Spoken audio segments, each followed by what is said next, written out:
Welcome back. It's been a while, but LCK has started, and you know what that means. Monte and Wolf Show is back to discuss all things Korean League of Legends. Actually, not all things Korean League of Legends, because I don't watch Challengers. But you stream Challengers, so shout out to your stream. If you want to watch Challengers, you can go follow and subscribe to Wolf's stream. How was your Challengers broadcast yesterday? Well, we have kind of a saying in Challengers where we're always looking for either like the fastest day or the longest day. And if you go somewhere in between, we call it the cringe day. And yesterday was the cringe day. Like it looked like, oh, is Wolf finally going to get his first 9-game day because it's 3 best of 3s? And, they're dragging the games out. There was a pause. It was super long. Yep, cringe 8-gamer. No 9 games. I got denied.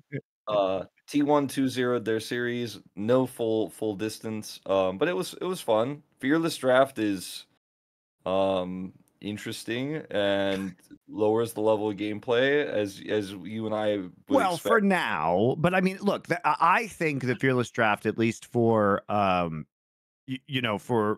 amateur leagues, is actually quite good to prepare people for larger champion pools for pro. So I'm generally in favor of it. It also makes it more interesting to watch amateur Some teams, competition.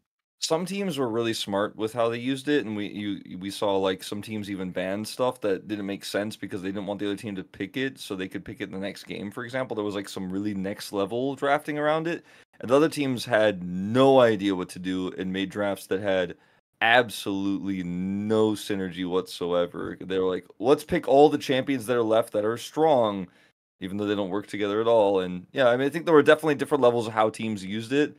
But I'm not sure how I feel about it coming to LCK potentially next year because it seems like that's really likely, and pretty much like already confirmed. So I'll try to adjust to it, Monty. But I'm a big fan of the draft style that we have right now, because it's not like, oh well, this team's really strong at this champion, so I guess we don't have to deal with that in game 2. I want teams to be able to, or rather, be forced to adapt and figure their drafts out. But anyway, that was Challengers yesterday.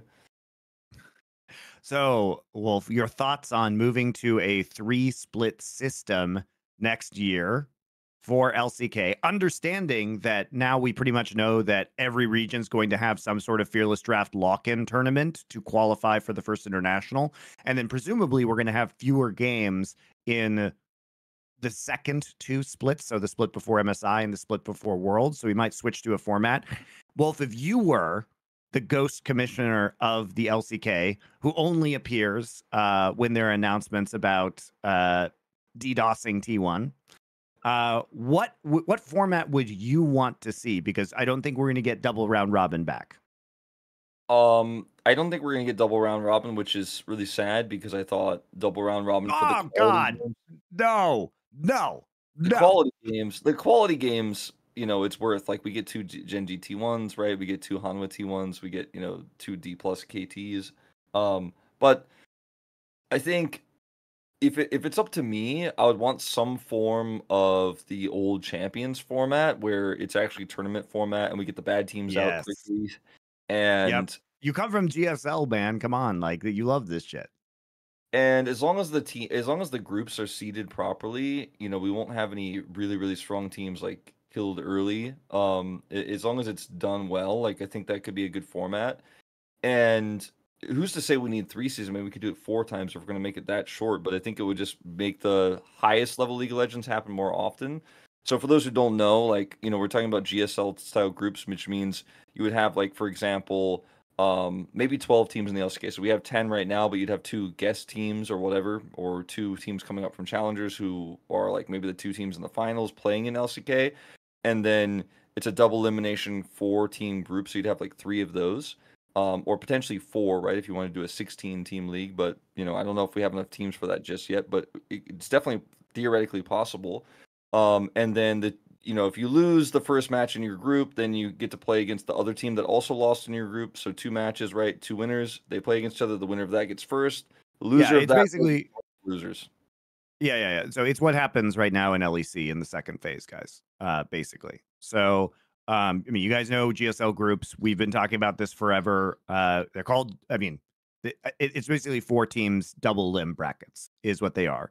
And we didn't do this when I was casting League of Legends and champions in the tournament structure back in the day. It was just round robin in or double round robin a lot of times in those groups.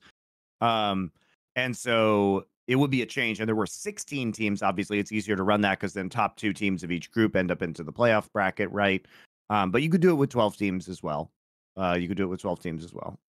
So obviously, like the elephant in the room for everybody, and I could definitely see this on the LCS talents' faces when they were talking with Mark Z on the Dive podcast and stuff. Like as a caster, everybody knows like esports winter is here, etc. There's going to be less working days, right? There's going to be less work for everybody. Yep. There's going to be less work for like all the contracted employees that work at Riot that I see every day. The camera guys, the sound technicians, who appear to be paid on a per day basis. So it seems like it's definitely a cost cutting exercise, and Mark Z basically pretty much said as much already. And he was claiming that, for example, the Faker skin is like going to pay for esports globally, and they're moving to a new like more global model in terms of how that's working. And I think it's worrying to me that the LCK would be a part of these cuts because the LCK has like the best viewership, right? It has insane Chinese viewership, also has insane Korean viewership. I mean, the Yeah, I LPL got over without Chinese. Just to put this in perspective, guys, T1 versus Gen.G this week had over 1 million viewers, not counting 1 million concurrent viewers, not counting Chinese viewership. It's So it's a lot. insane. So I mean, does that mean that like I don't know if it means that the powers that be at HQ are like not allowing us to monetize correctly, or if LCK is just bad at monetizing, but we haven't been able to be sustainable as a region, even though we have all the numbers to back it up, at least in the big matches, right, in terms of T1, Gen.G, etc. But when I watch, if you watch like Nongshim versus FearX or something like that in English, you can see the viewers are pretty low and like Cagel's not co-streaming and stuff like that. But if you go watch the Korean stream, they will sometimes pull like 80K concurrents on some of their platforms on a bad game like that. The Koreans still watch those games quite heavily. So it's shocking to me that we haven't been able to get to a point that we're sustainable and we have big sponsors and we can pay for our own format Well, to what's ridiculous. I mean, look, you don't say anything during this rant, Wolf. You do not say, I don't want to get you into trouble. But like, frankly, why haven't we gotten any sponsors on the English language broadcast? Like, how is it possible, Wolf, that we have Kia, a Korean car manufacturer, on LCS and LEC, but not on the English broadcast of LCK? Spoilers, guys, who's the audience for that? Oh, right. It's Americans and Europeans who watch the LCS and LEC.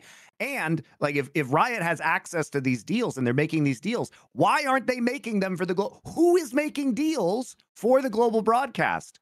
Why isn't Kia? Why can't they get Kia to sponsor the Korean broadcast and the English broadcast simultaneously? Like, why is this so fucking hard to sell? This is a huge stream. It is bigger than the other streams in other regions. It is bigger than the LCS. It is bigger than the LEC. If Kia wants to spend on those, why don't they want to spend on the Korean broadcast? Where is the priority here? Why can't they get global sponsors? The sales are so fucking bad, Wolf. They're so fucking bad. Do not respond. Anyway, moving on. Yeah, I mean, there's a lot to say there, but I'll give this one a pass. But I'm definitely happy to talk about it at some point. And look, I'm all I'm saying is next year, going to a format where we have we've already seen what happened to the LEC, right? The LEC format in general like cut a lot of the fat, but it made the teams be able to play best of threes, right? And then like the format on paper was good, right? But what happened I in like reality, the LEC format still, but yeah. whatever. Anyway, But continue. what happened in reality though is you ended up with this like super watered down title pipeline where you're just nonstop like giving like G2 trophies and which ones are the good ones and like are they all equivalent to the old ones and so like that's my biggest concern because if we had in LCK next year, if we had like LCK Winter, like what OGN did, and we had 3 tournaments that are equivalent to each other, and we just said, hey, like the format's different, it's not round robin anymore, but all 3 of these tournaments are going to be equivalent, and this is what an LCK title means now is winter, summer, and spring are going to be the same. At least you know, there were several years of doing that in LCK history already, and those titles already count. If you have Oh, 3 tournaments, you're basically just going back to when I was casting League of Legends. yeah. But instead, from what we're kind of hearing is going to be like one weird bad international tournament. And I say bad, but it's like going to be super simplified and like not really prestigious compared to MSI and Worlds. It's very small. Well, one of And them has to be the least important one, Wolf. Like and that's just then how it has to roll. yeah, but I mean that's what I'm saying. So then the tournament before that is also going to be like not super good and really a weak format because they have to like make it really short. And then I've heard like people like Marksy and everyone else being like, well, this is gonna be a tournament where we're like, oh, we'll try something new and like it's gonna be fearless and like maybe the players actually have to like ride a unicycle out before because it's like that's what people want to see because it's really interesting. No, just give me the good League of Legends. I don't want them to be like, and then this time like they have to play with no mouse and like they have to use a track. No, I don't want any like weirder isn't Well, better. Shorter here's the is worse. thing. Here's the thing, Wolf. Mark Z has to do gimmicks because gimmicks are the only thing that can save the dying LCS. Now, are gimmicks necessary when you're hitting viewership records in LCK at MSI? I mean, did anyone complain about draft at MSI? We fucking saw Karthus and Blitzcrank picked in the finals, guys, and these were not picks that were common at the time. It was literally the first time Karthus was played in this tournament. We got to see Lehens pop off on the Blitzcrank. The drafts were interesting. When you have good teams, the drafts are interesting. Also, MSI crushed all previous MSI viewership records. You know, we're getting 1 million concurrent viewers for the first weekend of summer, which is, by the way, summer is the less watched season of League of Legends. So this is very good. We're seeing LCK break viewership records. It feels like split after split after split. The last finals were amazing. If you have good teams, nobody's actually complaining about lack of interest or lack of diversity. You do not have to do this Yeah. in order to create that interest. So we're gonna end up in this world where like Gen.G wins again, and it's the 5P, right? And then they're gonna go win this like what I assume will be called winter, but I've heard that it might be called split. Like the rumor has it, and based on like yeah, well, I mean, it could be locking, but I've seen also the terminology used on the official post. It might be split 1, split 2, and split 3 because that sounds way Oh better. God, kill me. Anyway, look, so we might have a world where Gen.G just bops these teams in this tiny format, and then it's like, oh, it's the 6P, and I'm like, yeah, it's this weird wonky format that doesn't count the same as LCK, or it shouldn't, but then it has to. But then we go to a completely different format, just like less than 1 month later when we go into the second split, and these aren't equivalent. And I'm not even trying to throw Mark Z under the bus because I think, in terms of the commissioners we've had in the LCS and like communication there, like has been pretty bad until he joined, and like he's actually giving a lot of information, a lot of insight. True. But like the insight I got about this all just seemed really cope and really bad. And like because Azale asked him about it, he was like, look, so the LEC tournaments are pretty watered down in terms of the trophies. Like what does it mean in terms of our legacy going forward? And Mark Z was kind of like, well, it's gonna change. You guys have to get used to it, it's a different format. I'm like, I don't want it to get worse. Like, if we're just trying to save money, like there are better ways to do it than to make a third tournament and a third international. I don't know why this has to apply to LCK and LPL by proxy because we have. Yeah, I've got a way to save money, Wolf. You cut half the LCS casters because apparently it's impossible. I know, Wolf, you'll find this. It's actually impossible for a caster to do 2 best of 3s in the same day. Did you know that? Did you actually know that? It is impossible to do 2 best of 3s 2 days a week. You know how many casters you need for that, guys? 2. You need 2. That's it. I don't like it's not that bad. If you if you can do 1 best of 5, you can do 2 best of 3s. That's how it works, guys. That's how it works. The irony in what you say is that to say that they should cut casters doesn't actually cut costs. adding more casters and watering down your caster pool, though, definitely will, because your high-profile casters like Captain Flowers will be on the broadcast less, and you can save money by using smaller, new, up-and-coming talent. So actually, It's Monty, actually maybe they true. should add about 5 more casters. Maybe they should get some guys that have like 100 followers on Twitter. Now, anyway, I'm really worried about what next year is going to mean, because we're running into the Faker is probably retiring soon. The viewership is declining globally. Not enough new people are playing League of Legends. There's not a lot of new talent, and we've got the format that was really sustainable for even weaker teams, because they get 2 matches against everybody. They get to put their sponsor patches up, 45 times a season. Now they won't necessarily like get knocked out early. What's their reason to even stay in the league if like they go to the LEC format and just get bopped out early when it's expensive to run in Riot's current ecosystem, their own Well, team and a maybe challengers team? maybe they'll cut the teams down to 8. That's what I I mean, think we've is heard. likely to happen. Yeah, I mean, are we going to be Wolf? Rip Let's bro, theorize this. rip bro. Are we okay? Good. Anyway, are we really going to be sad if LCK has 8 teams? Because I'm not going to be sad. I want, excuse me, I want 8 teams plus 2 other teams that qualify in. That's fair. That's fair. I don't need teams in our league that are not going to invest. Sorry, I like drank water really quickly and anyway, I have watched our bottom tier teams not invest in trying to acquire talent or any top talent. Just toss their challengers players into the frying pan and then not spend money and then complain about the sustainability of the league. I've watched it happen. I Well, get that's it. because no, it's fair though. It's a fair complaint. Like Riot isn't giving them money. Like, Yeah. we know that the LCK teams are paid less than the LCS teams. We know they have smaller stipends. We just talked about how they don't have big sponsors. Like this has been mismanaged. Like it should be impossible given their viewership for the LCS teams to be making more money than the LCK teams. But there's a big financial problem here. And why are we castigating people who don't want to spend money to lose money?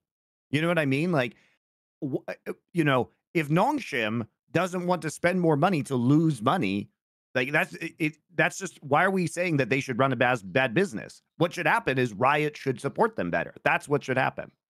Absolutely. And there's clearly an issue with these bottom teams, and they're not spending that much. Now DRX spent some money, right? Like they got Teddy, and they invested in some of the talent in challengers. Like they actually built a good challengers team.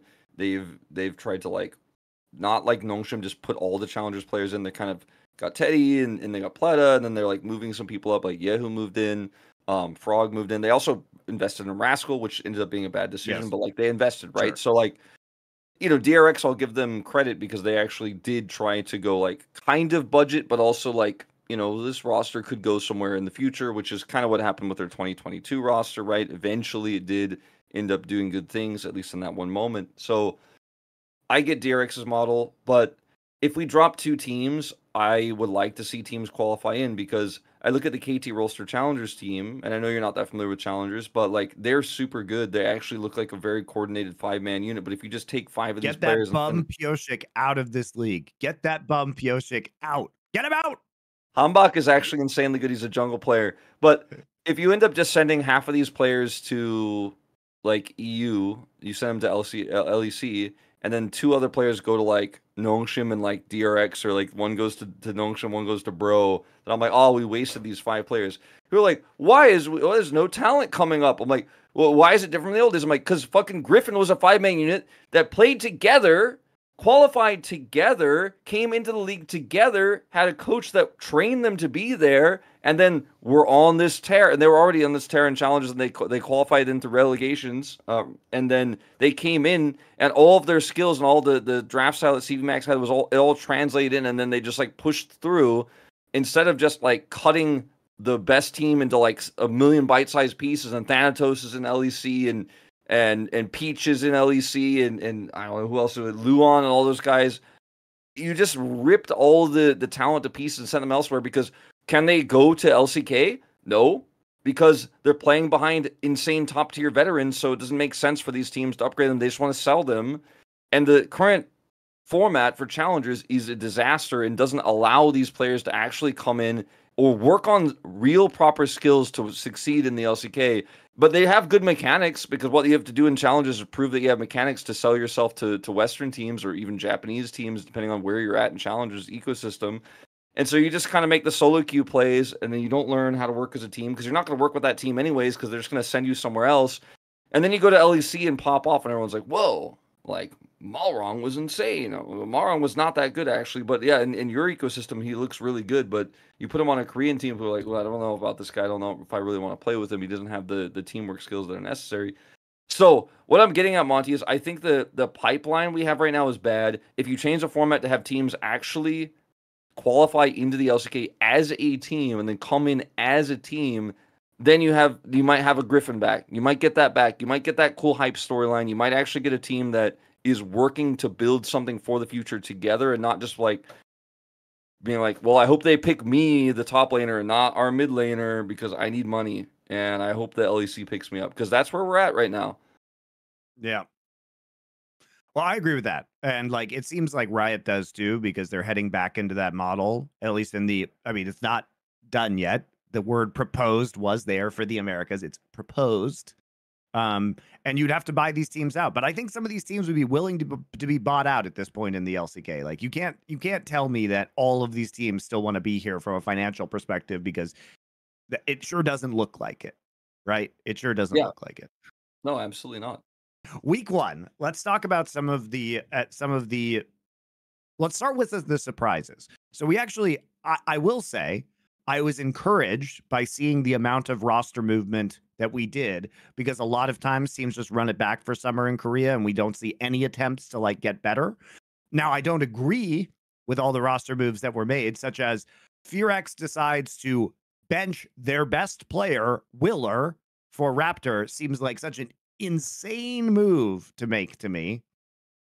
I've tried to get answers on that. I mean, I haven't spoken to like the CEO of 4x4 or anything like that, but like I've been asking around on the Korean side, like, hey, is there something going on with Willer? Like, is he sick? You know, like perfect. You know, is there something going on this week to where no, not really. They think Raptor is better is kind of the answer I've been getting.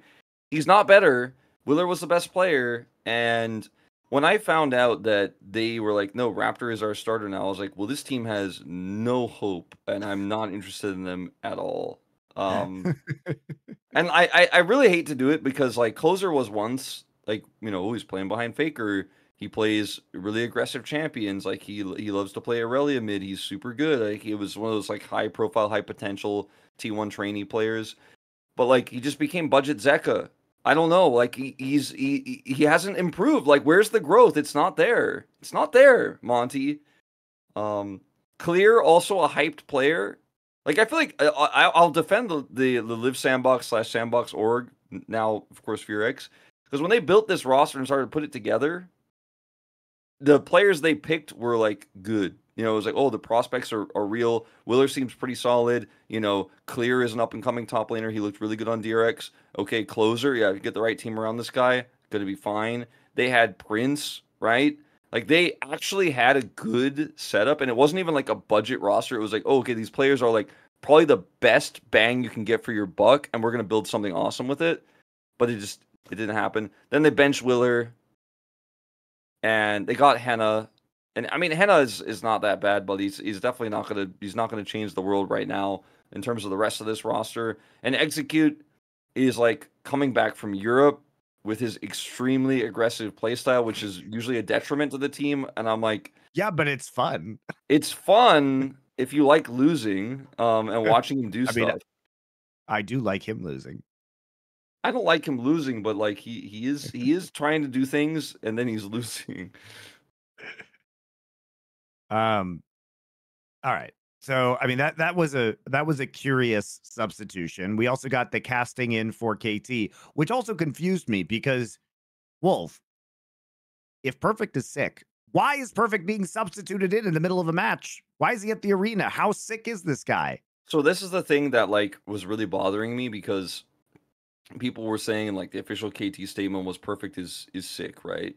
But he's literally at the arena waiting to be subbed in the Dplus And not game. only that, but he was, because casting was called to play, he was playing in challengers. And I'm like, okay, well, so are we? I mean, I get it. LCK is more important than challengers. It's more pressure. But like, if he's sick, like, don't go make him play down in the challengers league with fearless draft and have to like deal with like the. I mean, KT by the way was the best team in spring in challengers, and casting was the MVP of the season. So like, or I guess it was finals MVP, but like casting is really good. So it's okay to sub him in, and he did serviceable, but I mean, it was perfect. an instant upgrade when Perfect was in. Let's put it that way. In So the yeah, Dplus series. so Perfect is sick. He's still there after playing challengers, and I was just thinking the whole time, like, well, I mean, something weird's going on because why would he be here? Like, why are they considering playing him? And then they do play him, and not only is he an upgrade, but he ends up being the best player on the whole fucking team when we have Deft and Barrel and BDD and Perfect, who is sick, is better than the whole roster and has the best performance on his team. I'm like, it's KT, like, we're in trouble. KT is in the danger zone. Like, Perfect's wearing a mask and he looks visibly not well, and he's still playing better than everybody else. So I'm excited for the future of Perfect. I'm not so excited about the future of KT's regular season prospects. I mean, I am, because I want them to go into the dumpster with this terrible roster that they assembled. Like, the idea of getting DRX back together, except for the best player who actually won you Worlds. Not that, I mean, in a way, I would like Zika to be there so that Hanwha could get a better mid laner. But this is one of those circumstances where it was just clearly a terrible idea to start. And Perfect, I think last split he started quite well, then he kind of had a dip in performance, but he was like doing really well again by the end of spring, I thought. And he looked good in the games versus Dplus Kia. We'll talk about Dplus Kia too, because they had a tough week versus Hanwha and KT, and they won both of their matches. And like, it looks like perhaps they have solved some of their issues, but it also could be meta dependent. Obviously, we'll talk about that. But Perfect is one of the bright spots. Him and BDD have been the best players on this team this year, Yeah. and I hope that we get to continue to see him. I mean, they play Gen.G next. It's a tough run here for KT. They play Gen.G next. But yeah, it was a weird substitution to start this split, and KT definitely outside of Perfect is on the struggle bus. Yeah, I think Barrel has, Barrel is like Execute in that he just kind of goes in, he does what he wants to do. But if the team is all super coordinated and they're like they're in a winning game state, that Barrel will make crazy engages happen that are good and the right choice. But like from behind, the team is nervous. They're not backing him up, and he just goes in and dies alone. And he had a really really rough series against Dplus. Deft, I feel like, I don't want to say Deft's washed because like that's just not really accurate. But like, but I do start to wonder every day. You know what I mean? And I look at Deft's performance and I think this is not the player that won Worlds 2 years ago. This is not the player that I saw pop off. And now Ezreal's meta again. We've seen Deft play a lot of different champions that are scaling in the past incredibly well. The Jinx obviously comes to mind, the Ezreal. But he's kind of been on, because of the Halo Blades meta, like he's kind of been on the Callista a lot. He's been on the Lucian duty. But then he kind of became, I can only do that, and we haven't seen him play scaling champion. So we'll see if he's even good at Ezreal still, or Jinx, because his Jinx was on an incredible win rate and it's plummeted because he's lost a ton of games on it recently. In part not his fault, but because he's on a weaker roster that hasn't been able to find that same success. But KT, Pyosik was very consistent last season. So far it's not looking hype. The Veigar draft that they played against Dplus on paper was cool, but BDD's itemization was horrible in that game, and he went Scorch, and like, sometimes I'm just like, what's going on up there, KT? Like for these players, I'm like, is Perfect the smartest player on your team? The rookie has the least experience when you're playing with Deft, BDD, Barrel, 2-time world champion, Pioshik world champion. Like, is Perfect the smart one? Like, that's not ideal. Like, why does Perfect look like the veteran right now? Anyway, KT prospects looking grim. Good. This is what they deserve for assembling this roster, Wolf. This is what they deserve for not keeping Cuz.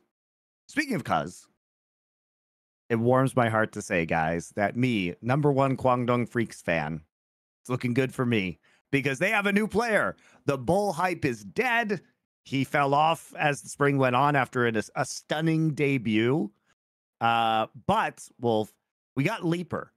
Now, I was like, who the fuck is this Leaper guy? So I looked it up, and it turns out he was a DRX Academy player who last played in Academy in January of 2020.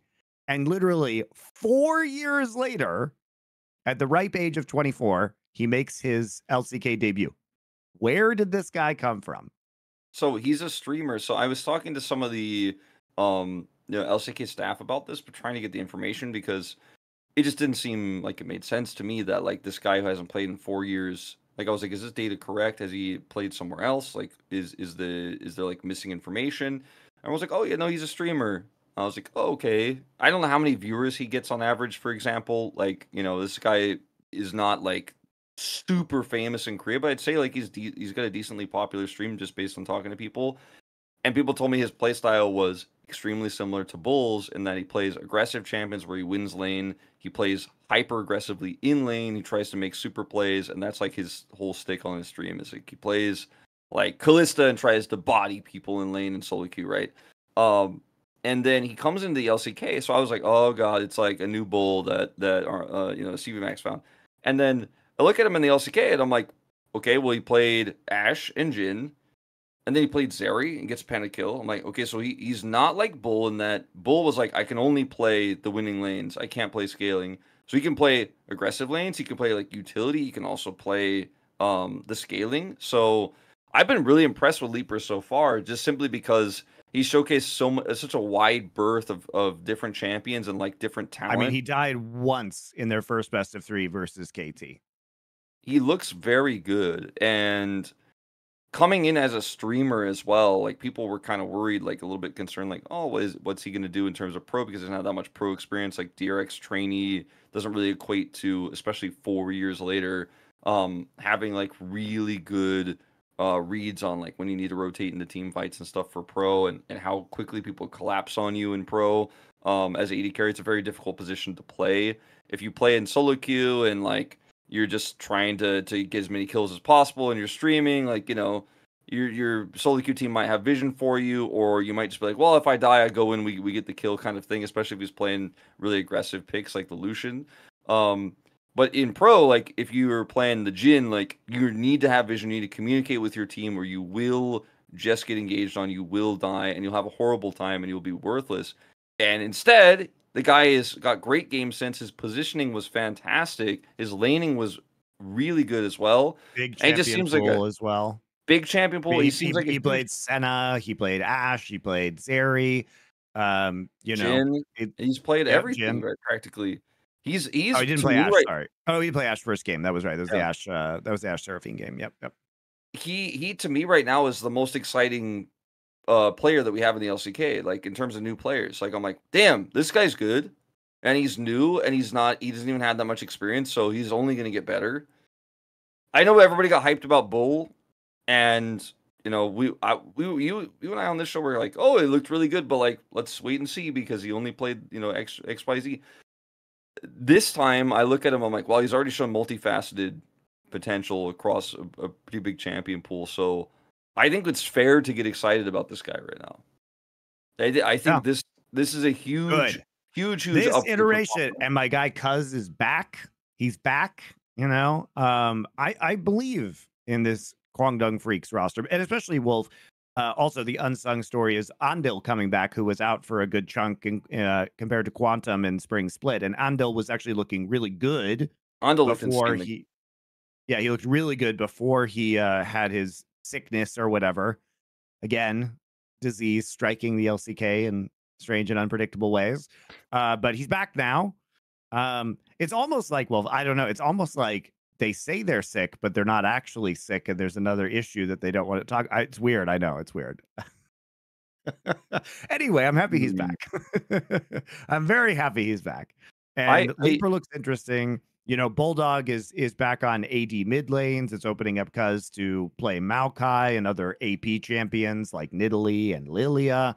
My concern about Guangdong is that they have been very dependent. Like Bulldog has just played Corki and Tristana, and that's opened them up, and it's allowing Cuz to get in more carry AP jungle roles, which does seem to suit Guangdong, because playing Tristana or Corki in the current meta, because they're so strong. I mean, we don't typically think as Corki as being strong in the early game, but the Corki changes made him more strong in the early game.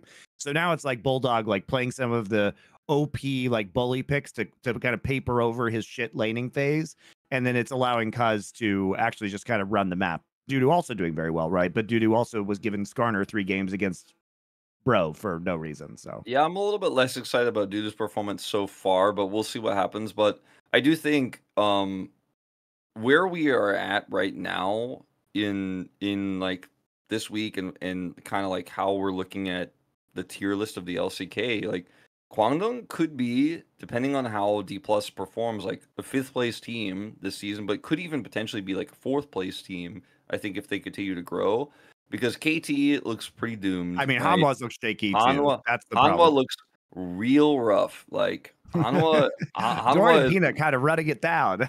Doran is really not having his best week this week. And Peanut's not either, but like I guess we could talk about Hanwha dropping a game to DRX because they decided to draft Vayne bottom lane. And that's like one of those picks where you're like, "Oh yeah, like let's like showboat on these kids." And then I'm sitting there going, "Oh man, it's a 6-game day. Like I'm going home late tonight because they thought they could win Vayne bottom lane, and they definitely will not." And then like Viper did like less damage than Delight in that game because of course he's playing Vayne bottom lane, so it's unplayable and he can't do anything. And they got totally embarrassed by DRX. And I'm looking at it going like, Hanwha, like, do you guys think you're like top dog or something? Like, you think you're T1 right now, where you're like, we'll do a funny pick and win anyways? No, you won't. You lost, bro. You lost to Dplus this week. Tighten up. Like, this is not the time to be like, I'm the class clown. No, you got to earn the right to do that. You didn't earn anything this week. You should walk out of this week being embarrassed. Hanwha, I was like predicting you to go to the finals just a few weeks ago. I mean, like what, 5 weeks ago? At the end of spring, I was like, oh, like this team, maybe they could do it. They beat T1 last time. Got embarrassed there. Got embarrassed this week. Focus up, Hanwha. This is not a joke. Come on, I don't want them T1 Gen.G finals. I've had enough. Well, you know what? Your viewership hasn't had enough, Wolf, and also the last final was a banger. So I don't know what you're talking about. No, the last final was actually demand the people demand T1 Gen.G finals. And so you should be grateful, Wolf. You want variety. The people don't want variety. The people want 5-game T1 Gen.G finals. They want fearless draft though, apparently. No, the T1 Gen.G finals is insane for viewership. I mean, that finals was probably like the most watched thing I've ever done on the English side in terms of like viewership. It was a great final. I don't think anything I did in Overwatch League, for example, came close to that. I didn't cast in the Overwatch League finals, but like that was an amazing final. But they usually are not. But that one was really good. So if it's going to be that good again, I'll take it. But if I want to use this as a segue to talking about the Gen.G T1 match, which was not good. At least this time they gave it to us at the end of the week, so the teams got some time to like adjust to the meta a little bit, and like we had the long off season. Yeah, I appreciate that for sure. But it wasn't good because Pays just said, where were you when Gumayusi was killed? Like, because Lehens was doing some crazy engages on his Leona, and there were moments where I was like, Lehen's Pays is not gonna go in on that. Like, you're crazy, man. The Pays is like, no, I go in on that, and we kill the Jin under turret. Yeah, I follow up on that. I haven't Dude, missed a missing I shot. was watching that on my stream, Wolf, and the crazy thing about that play is that Lehens goes in. So first off, why would Lehens dive that as Leona? It was like an insane play. And then Pays, he goes under turret, but not only that, but I don't know if I had to slow-mo this and frame by frame it, so you probably wouldn't have seen this live, right? But I didn't even know you could do this, Wolf. He actually starts his W animation on Ezreal and then flash. He W flashes, which I didn't know was possible, which meant that it was a pre-planned play because Lehens had to say, I'm going after Jin, and Pays had to start his W animation in the proper direction and then flash on top of the Jin. It was extremely impressive mechanically. It was a great highlight, but honestly, that's Lehen's decision making. And if we're going to talk about Gen.G, well, their one weakness that we said coming into MSI, they might not do well against BLG. Their laning in the bot has been weak. And we know that Pays and Lehen's, like, especially early in spring, were having synergy issues, right? This was very encouraging if you're a Gen.G fan, because you look at this and you're like, holy shit, they bopped them. Yeah, Like, they bop them. And also, like, Lehen's had an incredible MSI as well. So, like, Lehen's is on fire, and I think Pays is really starting to follow up on his crazy engages, right? Like, I mean, Hooney and I were losing our minds. We were on the desk, right, for this game. The fact that, like, Lehen's went for, like, the Flash Zenith Blade bottom lane instead of going for just the guaranteed stun, because, it's basically saying, like, I think Guma is going to predict that I'm not going to go for the Zenith Blade, and then, like, actually kind of outplaying him in that way. Guma also did not have a good series. So on one hand, you have Pays and Lehen's having a fantastic series, and then T1 drafting in a way that's really hard to lock the Ezreal down, so the Ezreal is extremely empowered. And then you have a weak performance in the bottom lane from T1. I thought Owner looked pretty decent, right? But at the end of the day, like, Faker also looks like his hands have recovered. Like, is not having his, like, shaky laning phases he had at MSI. So that's a good sign. But the bottom duo just being so much stronger for Gen.G is, like, the one aspect of T1 where we're like, okay, well, they have the bot duo that wins, but Gen.G are just better on the map. Chovy's is basically the GOAT right now. I mean, Is he Chovy a is. bourgeois? We need to talk about it at some point. Yes, he is. I I mean, think he look, is. Chovy has the balls of steel, man. Like, who the fuck else just picks Yone into a Trist matchup? That is stupid. It's not And then the not only that, best. Wolf, he emerges from lane with a 20 CS advantage. What the fuck is with this guy, man? Like, even at MSI, he was just like, yeah, just pick me Yone and I'll just lose lane. It's fine. Whatever. And like the Trist pick for Faker, I mean, I think is good because it allows them to, it lessens the threat of the Nidalee because you have priority in mid lane, which Faker did, but Chovy is still just so elusive on this Yone. And then on top of that, like, I don't know about so first off, Jungle Talia is definitely more Canyon's domain than Owner's. And also, like, picking Talia into Nidalee is a bold move because if Nidalee finds you in the jungle as Talia and you've been jungling and your E is down, you just die. Yep. That's it. So, I mean, it's not a good matchup for Talia jungle. It fucking sucks. And like, I was surprised that they tipped their hand so early as to that's what was going to be going on, and that knowing that Canyon was probably just going to pick Nidalee again. Yeah, I think the Talia pick was very risky, and I think in terms of individual play, considering the matchup and considering the game state in the bottom lane, I thought Owner looked okay, right? Like I said, I thought he looked fine. Because sometimes Owner, when he's on these weird picks or it's not great for the draft, like, he gets completely destroyed. And, like, ultimately all of T1 did, so, like, he looked bad. So, like, I know somebody was like, well, actually, I saw his KDA and, like, he got out farmed. I mean, yeah, but that's how this matchup goes. I thought he did the best he could with what he was given, and I'm not really going to point fingers at him, but the bottom lane was a disaster. And T1, I'm just going to say it, like, we've been kind of hinting at this for a long time. Like, it's time to adapt the playstyle. They have one playstyle. Faker win lane, Faker roam. Bottom lane, we win 2v2. Faker roam, we win bottom lane, we win game. Zeus alone, Zeus winning matchup. Like, it's literally the same playbook every single time.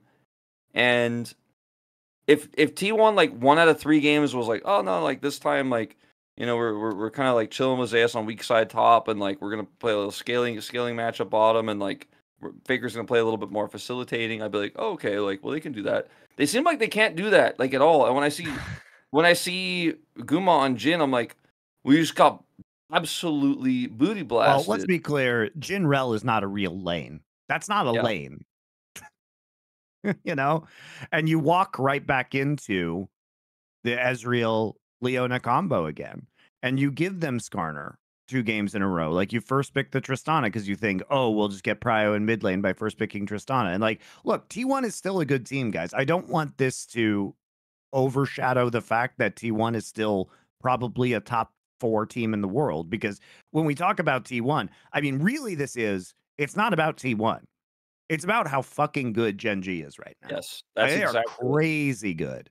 That's the Um, context that of this entire conversation is like, if T1 looks like this against Gen.G, like, will the finals be interesting? You know, that's the context. We hold T1 well, to such a luckily, high we got standard. 9 weeks. We got 9 weeks before playoffs start, so we're not super worried about that. I'm super worried about it right now. Like, it's maybe I actually shouldn't 10 be. weeks. Maybe I shouldn't be, but like I'm a little bit concerned. It's actually 10 weeks because we have that week off, first week of July, for the Esports World Cup that Gen.G is going to. But I mean, right now, at least, you know, we're 3 weeks away from that, basically. And they seem like, holy shit, how is Gen.G going to lose that tournament? Number one. You think that would be really difficult for them to do. And as we look forward, especially, I mean, Gen.G is looking particularly good because it feels like this is a better meta for them. Obviously, like Pays now has to draw Zeri bans because Zeri's back in the meta, right? And so that's very favorable to them, just like it's very favorable to Dplus because obviously aiming is very good at Zeri and it's his signature champion as well as Paze's, right? But it's scary because, you know, if we're going to be on patch 14.12 next week, that's the Ezreal buff patch, right? Yeah. And we just saw Paze do crazy things with Ezreal. And I think I actually didn't check because often it's like in week 3 where we get the new patch, but CL was on 14.12 yesterday. So I'm guessing that in fact it is going to be, because CL and LCK are on the same patch schedule. So it is, I believe, going to be the Ezreal buff I mean, patch. it says it on Leaguepedia, it says 14.12 for week 2 for LCK. Yeah, so I mean it's all but like hard confirmed that that is in fact the case. So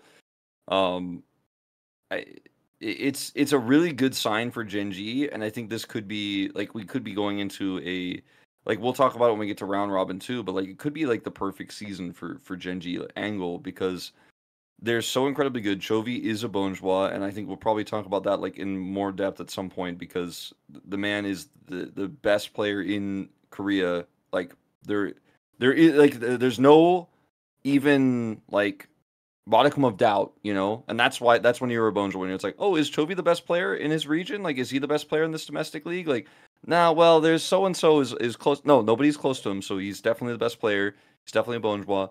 He's there. You got Keen, insane champion pool, meta proof, because if the meta changes, he's gonna be good for it. And then Canyon, it's an AP carry jungle meta. He was Yeah, it popping off seems and very winning the world favorable for championship. Gen.G. Yeah, it's like he was popping off and winning when he had to play a Sejuani every game. Now he's playing Karthus, and that's where he wants to be. And Talia, I mean, Talia's very good. Obviously, that's a huge flex pick potentially for them. His Nidalee, you know, it's all coming together. It feels like, and the bot lane pool is looking very favorable for Pays. This patch in particular does seem like, or this patch cycle does seem to be making Gen.G into the juggernaut. And you know, the question is, do they Golden Road? They're halfway there, Wolf. They're halfway there, just like JDG was at this point last year. If they can win LCK, seems like it's going to be very hard to beat them. Then it's just a question of Worlds, and do any of the Chinese teams get it together enough for Worlds? Because T1 has felt very meta dependent, and like when we get those aggro bot lanes, like they're in great form and it's really nice to watch. But you know, Zeus's champion pool doesn't seem to be that big right now. Like Zeus has like his default champ. It was Aatrox, and then it was Twisted Fate, and then you know they're basically blind picking for him a lot, and it doesn't seem like they get a lot of advantages through their draft when they're blind picking for him, which is unfortunate, right? Because Yeah, if you're going to blind pick his champs and then you're still going to lose bot lane, what was the point? What was the point of exactly. doing that? And he's So I, not Keen, who like plays. Keen gets a lot of counter picks, but Keen's champion pool just feels much more diverse right now, even if he's not as flashy as Zeus is. So I'd like to see either, selfishly for T1, I'd like to see either a different drafting style for Zeus or Guma being able to adapt and play like more late game scaling picks and be willing to kind of take an L in the laning phase and just let Faker also scale up. Like you don't have to just body every team in the first 10 minutes and win lane in bottom lane and have Zeus on this blind or on this counter pick that gives you lane prio and then just have Faker roam and then just treat every team like they're Nongshim and they have no macro and they're just gonna get bopped by you because you have the better jungler. Like that is like what T1 became to me. It's just like this super like it was good because it was like, okay, well T1's gonna do this every game, but they're so good at it that like even if you know, Yeah. you're probably gonna get rolled by them.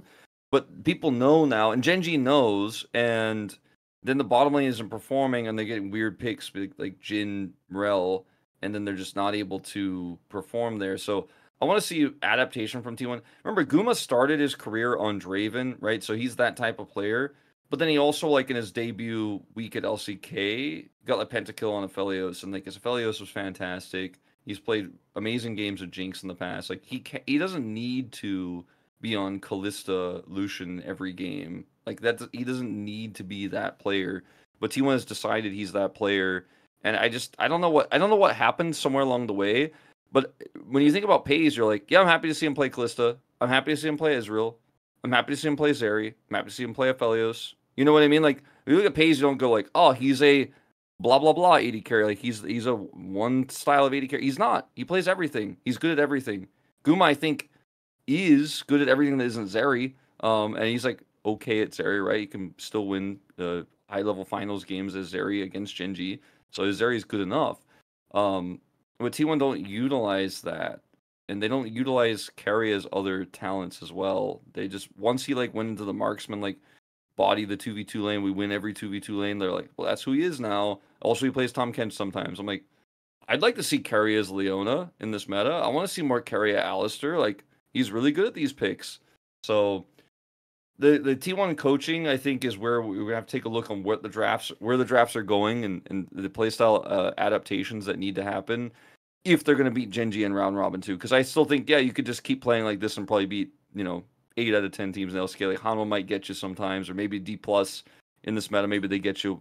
Maybe you lose that one, but if T1 just go, oh well, this is working until we hit Gen.G a second time, I'm like, well, you will hit Gen.G a second time, and lose a second time, and lose to the playoffs. So that's my concern, Monty. Yeah. I mean, that's fair. And like, I mean, it looks like maybe we have a more competitive mid-table. Like, I know we touched on a lot of topics so far, and I do want to talk about the talent pipeline thing at the end with Arnold. But let's get to. We'll probably have to save some of this conversation, around some of these teams for next week. But I think we do have to talk about Dplus Kia because they actually beat KT and Hanwha Life, and while neither of those teams looked like they were in great form, Dplus at least. I mean, Lucid had some very good games. He looks like he's getting better and better. And some of their shot calling still looks a little bit sketchy, as we saw in game 2 versus KT, because the main problem with Dplus is where is their voice in the mid and late game? But, the meta shifting back and getting aiming onto Zeri, because aiming is like the most high resource carry AD carry in the league. He just takes all the farm and all the gold. So if you can get him on the champion like Zeri, he's going to perform for you. And I will say the shot calling did look a little bit better. It did look better. Yeah, and I think Lucid is way more comfortable, so they're a lot better at making snap decisions. That game 2, like Baron, where for some reason Kingen is like, I don't know, going for a joyride and not joining the team fight. That was driving me crazy when I watched that game.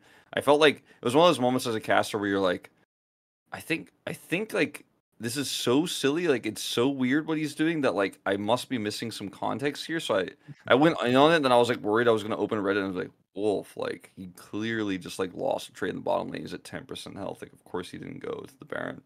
And then like I watched it back with some of our production people. I was like, can we watch this again? I'm like, nope, it just made no sense at all.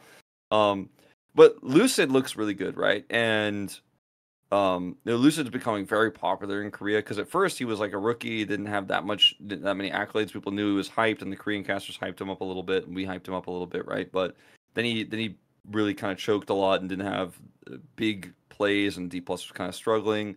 But now, like, he's fully leaned into his persona. So in Korea, they call him like the Chihuahua jungler because he look like they claim his face like makes him look like an angry Chihuahua. Um, and like if you've ever seen an angry Chihuahua that like is really mad or growling like on a TikTok video or like an Instagram reel or something, you know what I'm talking about. Like, so they draw him like as like an angry Chihuahua, and then they start calling him Luwawa because Lucid and Chihuahua. And he's gotten so many fans suddenly, and like the Chihuahua meme is so funny, and like I don't know, I think he's really leaned into like, oh, okay, I'm a pro gamer now. I'm not a trainee, I'm not a rookie. Like, this is who I am. I'm gonna really focus on the things I need to improve in my early game. I'm gonna play like I played in the academy, and he's playing insanely strong early games. His Poppy game, I'm sure you probably saw that one where he just He quad buffed. destroyed Yoshik.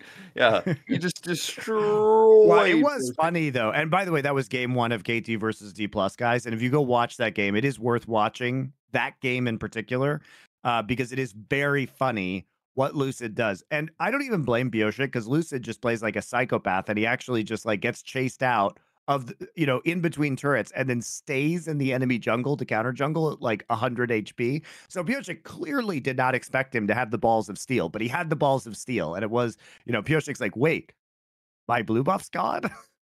I didn't even know. I Funny didn't even game. know the first time when I was casting that he had a ward to see Pioshik like go over. So he actually had a ward north of the mid lane and the river brush there, and he was just like, no, I have time. I can do this.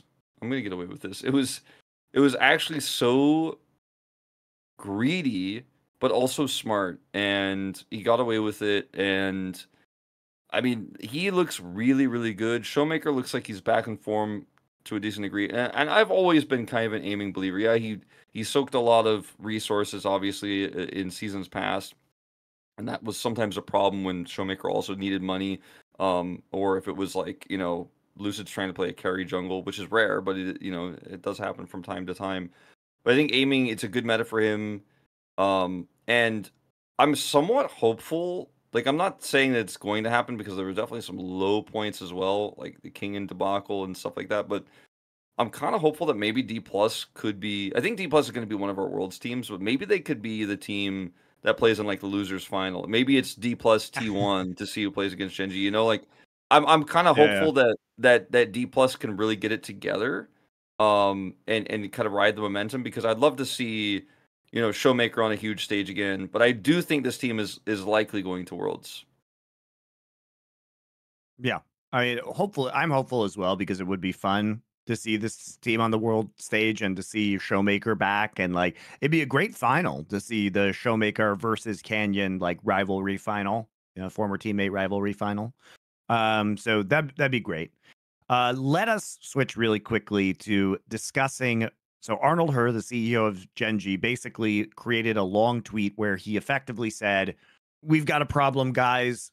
Even in Korea, where we think about everybody playing League of Legends, still like 40 to 50% in PC Bang playtime out of all games. So basically, it's almost half of every game that is played in PC Bangs is a League of Legends game, which is crazy.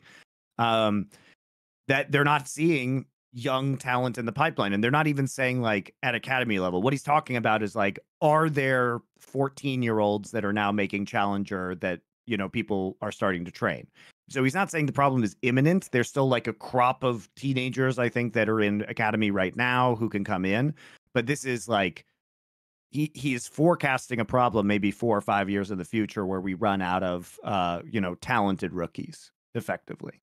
So I what do mean, you think about this?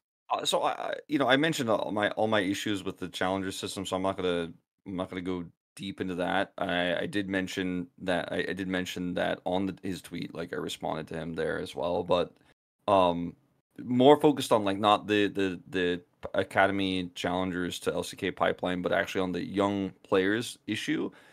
like I played Korean solo queue. I played Korean solo queue 10 years ago, 12 years ago. Like it's it's one of those games where it's insanely competitive. Everybody one tricks. Everybody's insanely good at what they do. And if you're trying to learn the game as like a 12, 14-year-old, right? And you're like, "Oh, I heard this game is popular. I heard Faker's cool." And like you watched LCK with your dad, you know, because your dad is an LCK fan, but you're like old enough to play now and you're like, "Well, I want to try the game out."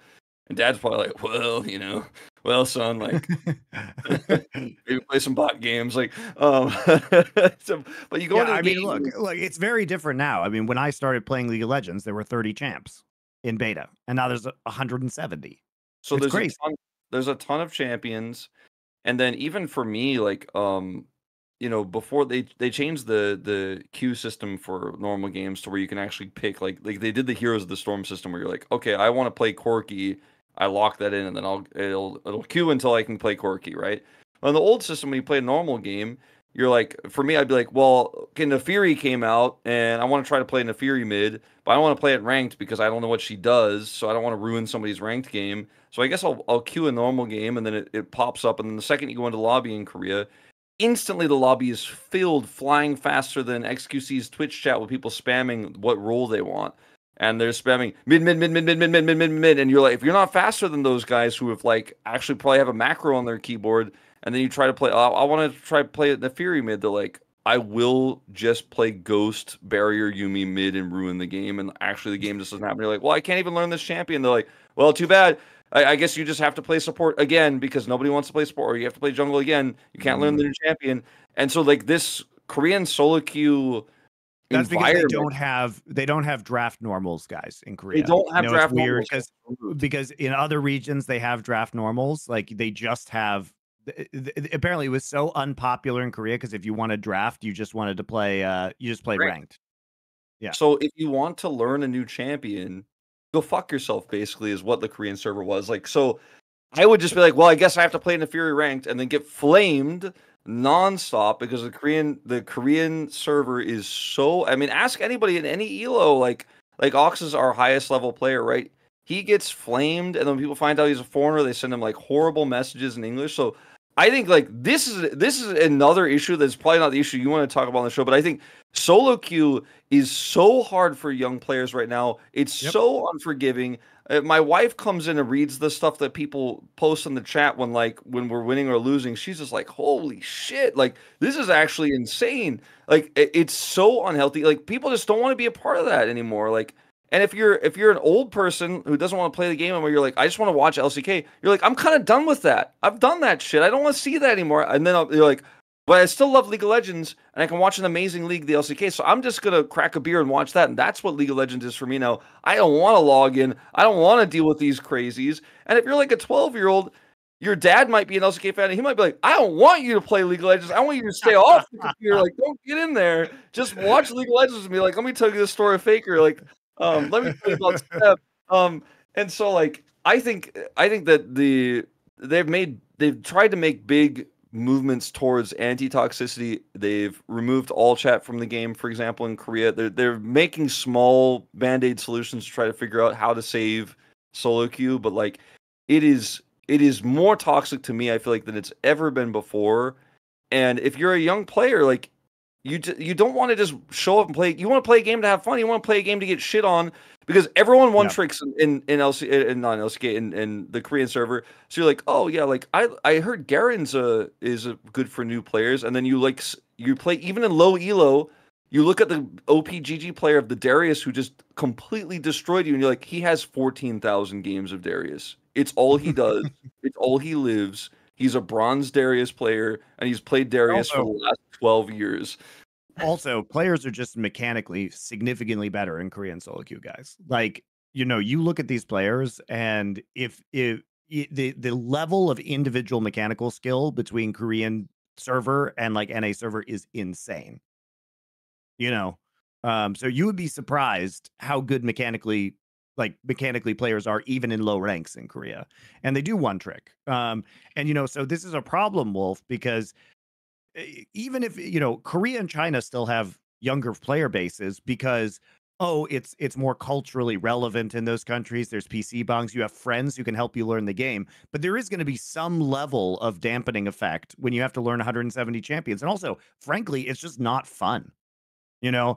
And if you want to pop into a game that is easier to have fun and quickly, Valorant, because Valorant is a game that isn't super popular in terms of PC bongs. Like, it's still not anywhere close to number one or leagues levels, but it is what a lot of the younger kids are playing, even in Korea, just like it is in NA, right? I have so many people tell me, like I meet people like some of my Korean fans. I meet them when I'm doing events and stuff, and I'll meet them and they're older, right? And they'll be like, yeah, like, I really love your your Budechige posts you used to make in the old days. And I'm talking people who are like older than me. Some of my fans are like older than me, and they're like, my son also, like, I showed my son, he really enjoys some of your content, your YouTube channel when I was making YouTube videos. I'd be like, "Oh, is your son an LCK fan? Like, does he play League?" And like almost every single person I've talked to is just like, "No, he plays Valorant. Like they're into Valorant. Like the young people play Valorant." Yeah. And I mean, Valorant's a good game, but also Valorant, you have It's not, but agents, that's right? fine. Like this is another conversation. But like you have agents, right? And they have different skills they can use. Similar to League of Legends, similar to Overwatch in a lot of ways, but like it's more utility based, kind of like smokes and Counter Strike. But everybody can shoot everybody in the head. Everybody uses the same guns. Like it's pretty easy to be like, okay, the most important thing to learn is positioning and shooting people in the head, and then I'll learn the subtleties of like how I need to use this wall Yeah, to it's block also you out. easier to individually carry in Valorant, which is just not true in League of Legends because, like, if you're really good and you can win clutches, it doesn't matter if somebody's running it down. It is virtually impossible to win a game of League of Legends if somebody decides that they don't want you to win on your Yeah. team. You know what I mean? Like, So like I think Arnold's issue is that like we need to facilitate that, or like his concern is he's trying to answer this with Gen.G being like, or we need to somehow facilitate these young players and make some sort of collegiate system or high school system to where we can set up a path for these players to enjoy the game, learn the game, and then grow quickly, and then like find these diamonds in the rough in solo queue. Because one of the coolest things about esports, you look back at the old days like 2014, 2013 for League of Legends, or even in the StarCraft Brood War days, is there were so many players, it was so active, and it wasn't so transparent the way it is now. Like you can see all of the solo queue, you can see where everyone is ranked, you can figure out every single smurf, every barcode, like yep, exactly who is who. yep. Like in the past, you'd be like, man, there's like this new guy popping up on solo queue. Like, who is this guy? Like, he seems really good. Like, maybe he's gonna sign. We solved it. Like, we know every single barcode. Yeah. There is not one like challengers player in Korea that hasn't been talked to, that hasn't been discussed. Where it's like, oh, okay, well, this guy never got tried out because he's toxic. We like had a Skype call with him and he was really weird. So we're definitely not gonna work with him. But like, basically, it's solved. Like, their talent pipeline. We need like a dude who's going to start playing League of Legends today and in 2 years be the new barcode that Yes. everyone finds out. Like, that's what we don't have. It's solved, man. There is no new talent. There is no new like solo queue prospect. Like scouting got so good in Korea, and the tools and like OPGG, etc. got so good that like everybody. There is no mystery. So in 2014, you'd be like, "Oh, who's this guy? Like, this guy seems pretty good." And Right. like, teams would do a bidding war over him, and he'd go to multiple team houses, and then, next thing you know, like, he doesn't get it that year, but then it becomes BDD, right? And you're like, "Oh, this guy's really good." Like, but Sure. we don't have that right now. Yeah. And I think, part of this is like the game of League of Legends. Like something's got to give. The new player experience is terrible. There's no like onboarding process, right? It's very, very difficult. Like there isn't a tutorial system that's worth anything. You get thrown in immediately. Like very famously, new accounts get put into much higher elos and tiers than they probably should be. You're even in your low tiers, you're getting hit by Smurfs or people who have intentionally deranked and are getting like 27 kills in your fucking bronze game, right? I mean, it's a super bad experience, and there's not a really easy way to learn the game. And unless you have a high level of motivation, like I want to play this with my friends because all my friends play this, which just isn't true in North America anymore and is becoming not true in Korea slowly over time. what's the incentive to get in? And even if your friends are all playing it, like it's such a bad, not fun thing to do, high barrier to entry game at this point in time. So like, Wolf, we've heard big things are coming to League of Legends in 2025. Is it LoL 2, the simplified system? But it's also, even the mechanics of the game have gotten ridiculous. Every champion has to have a passive that breaks some rule of the game right now and has like 10 paragraphs of text, right? Because they've run out of design space.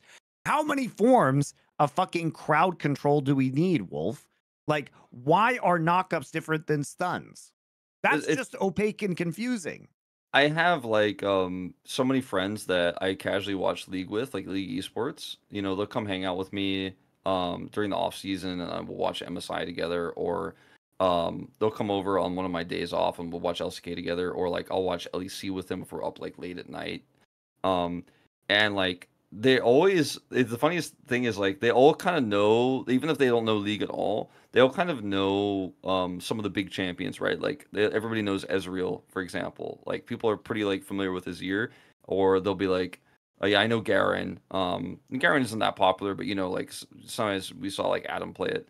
But they start, they're like, what's that champion? And like they'll start talking about a newer champion like Milio or something, and I'm like, well, like, give me a minute to like explain every aspect of this. So like Milio is a bad example because it's a pretty simple champion, but like say Nefiri, like you wouldn't see that in pro play. But all the newer champions that I have to explain to people, like people get like really like, well, that seems really complex. And then when I hang out with people and they're like, oh, this is really fun, like they really enjoyed the esport. They're like, I loved watching this. That was really fun. Like the production was really cool. Like sometimes it's my first time showing people esports in general, but like they watch the LCK with me, watch LEC. But like I'm like, so they're like, so should we play League together? Like you want to try playing? Like I'll get an account, and I'm like, I always legit just go like, I would love to, but I'm also like, does he know it's going to be a bad time? Like he's like so excited, like he wants to play with me, and I'm like, how many hours are we gonna block out for this? Like how much do I have to teach him? How much do I have to explain? And like. Yeah. I'm instantly like, all right, I've got a list of champions. You need to learn, like, you learn 8 these hours a day to like explain all this shit to you.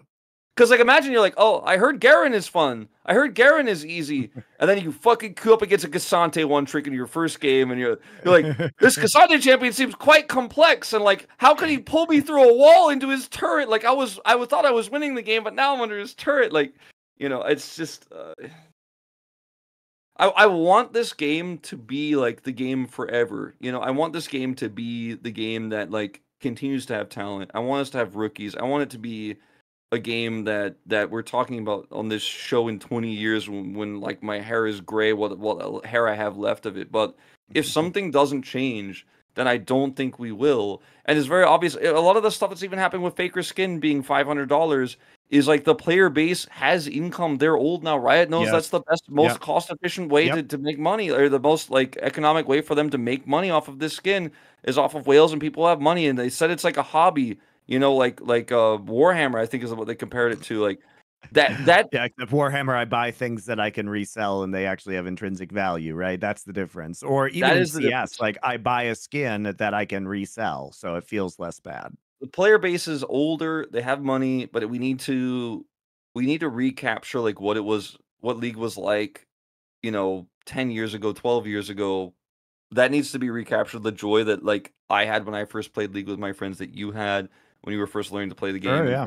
Like that magic, like it's hard to recapture because it's such a hardcore game. But I think it starts with like Arnold is kind of implying is like it kind of starts with like maybe making clubs at high schools, and like because getting into like football, like the NFL, like American football, is also the game is quite complex, but once you learn it, doesn't mean you could just go on the field and play. There's a lot of complex rules, right?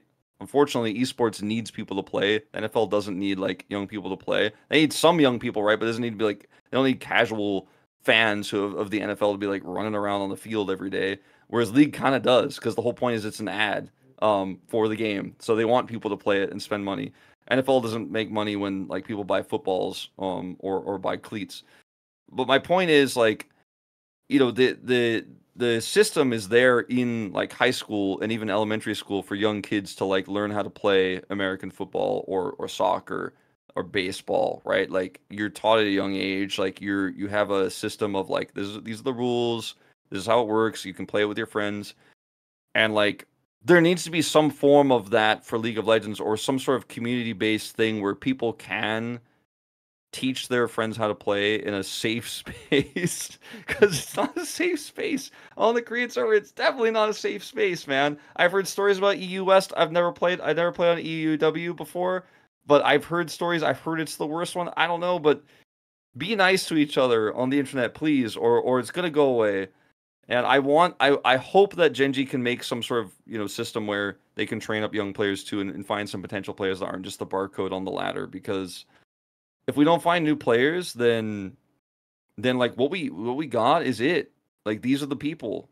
Like is Leaper like the last pro gamer? Probably not, but like this is it. Like Well, Leaper's a especially, I mean, streamer. he's 24. Like his Yeah. LCK debut is at 24. He's not like a young guy. You know what I mean? So I echo Arnold's sentiment, and I worry about it too. And it's not a simple problem to solve. It's not like all Riot is making bad choices, so this is where we're at. People got older, more games came out.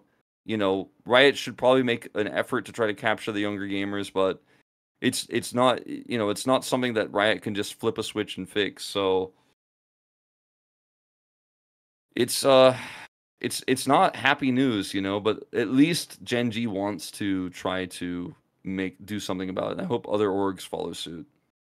No, I just don't know if there's much that can be done. I mean, Riot just needs to figure out how to revitalize this game because it's just so hard to get into, right? And Maybe stop releasing champions for a while. I don't know. That could I mean, there's help. tons you could rework. You know what I mean? We don't have to keep releasing new champions. It's not like there aren't 40 champions that could be reworked at least in this game right now. Probably more. Probably half of them could be reworked, like 80. To come up to modernity standards within the game. But that doesn't make the money, Wolf. And, unfortunately, Riot designed this garbage system where their main monetization is based around releasing new champions. And you know what? They did it again with Valorant. Valorant will be like this someday if they keep releasing agents forever. That's just how it's going to be. It's going to be the same shit. The reason why Counter-Strike is eternal is because Counter-Strike isn't monetized off of adding new characters to the game. They can add new skins. Yeah, same with StarCraft Brood War. Well, I mean, that was a difference. I mean, that was just selling the game. I don't know if non-free-to-play games are going to ever be highly sought after at this point in time. It feels like you have to go free-to-play. But there's ways to monetize free-to-play that are just better, right? They're just better. And it's like if you haven't played a game of Counter-Strike since 1.6 and you pop into a professional game that's being played on Dust 2, you still understand what's going on. It's the same fucking map at some level, right? Obviously, changes have been made, but it's not that hard to get back into Counter-Strike if you were a Counter-Strike player 10, 20 years ago. I mean, that was my point about Brood War, is just there wasn't balance patches. They didn't change the game. They didn't add new units. Yes, Like they were true. like, this It's just is maps. it. They made an expansion. They balanced the game around maps, and so like ultimately, like eventually you got to a point where you knew what was the strongest thing. You wouldn't add like chess. If chess was run by Riot, they'd be like, well, we're actually taking the rook out for this month, but we're gonna put a new piece in, and it's like very fun. Get your skin for it, but like that's what you have to do to make money. And like adding champions in means you're adding in, like, from an economic standpoint, like I get it. It's why League is partially why it's so big and why Riot has so much money, is because if you add a new champion and then you add a whole new set of skins that you could sell to people, right? You make people a fan of the champion, they buy the skins, and then they enjoy that. They're like, this is my champion, this is what I like, Like it's not even like predatory or anything. That's not what we're implying, but it's like this model ultimately though will become so overwhelming. And I have people I used to play League with who sometimes come back and play League with me and go, what does this guy do? Like, like what is a Cassante? Like, what's a Yone? Like, this champ wasn't in the game when I played. And like, you can catch up faster if you've played at least before. At least you knew, like, 80% of the champions or 70% of the champions that were in the game. But it's tricky. And weirdly enough, sometimes I've actually had League of Legends fans not know like what Taric does if he gets picked. Like newer fans, because like he's so old that like they don't know what Taric does. What's crazy is he's also been reworked once already. You know what I mean? So it's really fun. It's fun to talk about this stuff, but it's also like it's a little bit concerning. And I don't know what the answer is, Monty, but I think at least like setting up ways for young players to get involved and learn and play with their friends is definitely step in the right direction. If it's Gen.G who's going to try to set up a system like that, in schools and stuff, then that's step in the right. If Riot's not going to do it because they don't have an incentive to, then I think they do have an incentive to. By the way, or if they think they don't have an incentive to, they're definitely wrong about that. But I think trying to get people to play the game who are younger and enjoy it and play with their friends, because playing with your friends is always going to be way better than playing with people who are like telling you to kill yourself. And that's what solo queue's like. So True. All right, guys. I think that'll do it for our first week back here in summer for the Monte and Wolf show. We do have some fun matches coming up this week. T1 versus Dplus on Wednesday, probably going to be a banger. KT versus Gen.G, KT versus HLE, T1 versus Guangdong Freaks. That might actually be very telling. We will see about that one. So T1 has a tough week, KT has a tough week, but some surprisingly good matches. Then we get one more week of competition after that, and then it's going to be Gen.G over in good old Riyadh for the Esports World Cup. Great I think times. it's a big week for T1. Like my real takeaway for next week is like Guangdong looks pretty good. T1 versus Guangdong, T1 could get exposed there. T1 against Dplus that looks really good. Like definitely keep your eyes on T1 this week. Like T1 need to bounce back, I think, in a big way, and they might not here. So I think this is a huge week for them and will affect them quite substantially.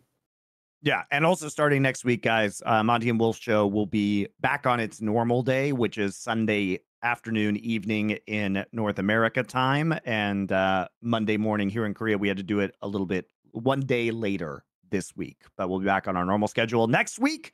So we will see you then. Bye-bye.